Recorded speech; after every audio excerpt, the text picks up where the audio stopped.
world of the goalkeeper. I'm going to try and take you into that world for the next 60 minutes. Are there any goalkeepers in the audience? Just put your hand up. I didn't hear any crashing sound of people dropping. How many former goalkeepers? Yeah, good. Excellent. So, for you, it's hopefully reinforcing things that you have done in your life as a goalkeeper. I'm going to be looking back, looking forwards, giving you information, and I want you to leave with a little project that you can do with your team in the upcoming season. The modern goalkeeper. I never saw jerseys like this.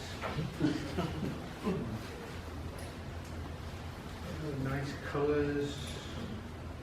No long sleeves. Almost like an outfield player. Interesting, this jersey was given to me by Milan Bjohan. Canada played a game in St Kitts and Nevis in November, I think it was. I went down for the weekend to see the game and saw him before the game, and he said, "Dick, if I get a shutout in the game today, you'll have my jersey." So I've got Bohan's jersey.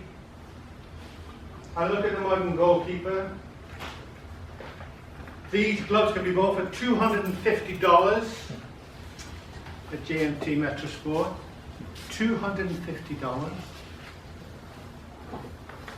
Never saw gloves like this when I was playing. But what did make an impression when I played was goalkeeper wearing this jersey. Does anybody know who this replica jersey is of, or from, or worn by? Close, no cigars, no yashin. John, you know, not Portuguese, no. No Costa Cadeira, no. The goalkeeper's name was Goalkeeper Grosic, and he happened to play for Hungary in a memorable game in November 1953. A lot of you were just twinkling in your parents' eyes, or hadn't even thought of at that time. But for me, I was a 10-year-old boy, and I took time off school on a very foggy November day to watch Hungary play England at Wembley Stadium. England, up to that time, people came and played and lost and returned home.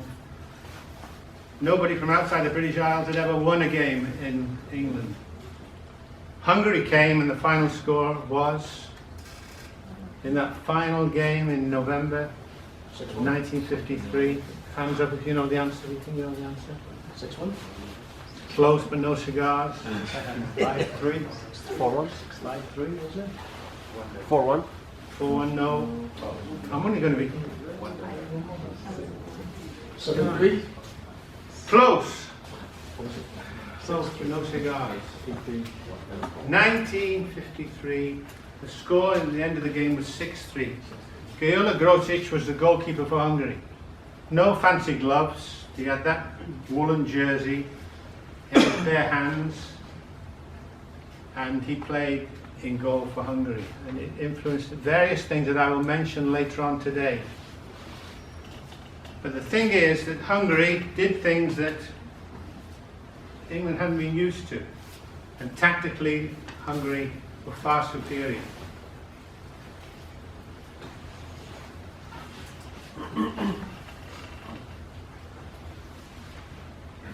DVD was made of the game. This one was sent to me by the Hungarian Football Association. When I was at a FIFA meeting a couple of years ago, I mentioned it to the Hungarian president, who was in my meeting, that I had never seen an actual version of the Hungarian version of that 6-3 game. And 3 weeks later, I got a copy of it. I'm sure it's the only one in Canada, and it's incredible. Black and white, of course, because it's an old thing. But what was more important was I took possession of this tatty old book called Learn to Play the Hungarian Way. It made such an impression on me. Grosic was agile, he was active, he would start his attacks, he just caught my mind as being an outstanding goalkeeper, and I sort of became a fan of his, and I was able to purchase this book called Learn to Play the Hungarian Way in 1954. It influenced all my training at that time. No goalkeeper coaches for a 10-year-old, which you can get today. But I had an area. The area was the back garden. We lived in an old police station, and there was a big wall in the garden, so you can visualize you're the wall, I'm the goalkeeper. Behind happened to be my father's flowers. And I would spend hours, that was my Wembley, that was my Maracana. You know, I'd kick the ball against the wall and dive and save it. And I was probably caught up so much in working with that ball in that back garden. The unfortunate thing was, my father's roses were behind me in goal.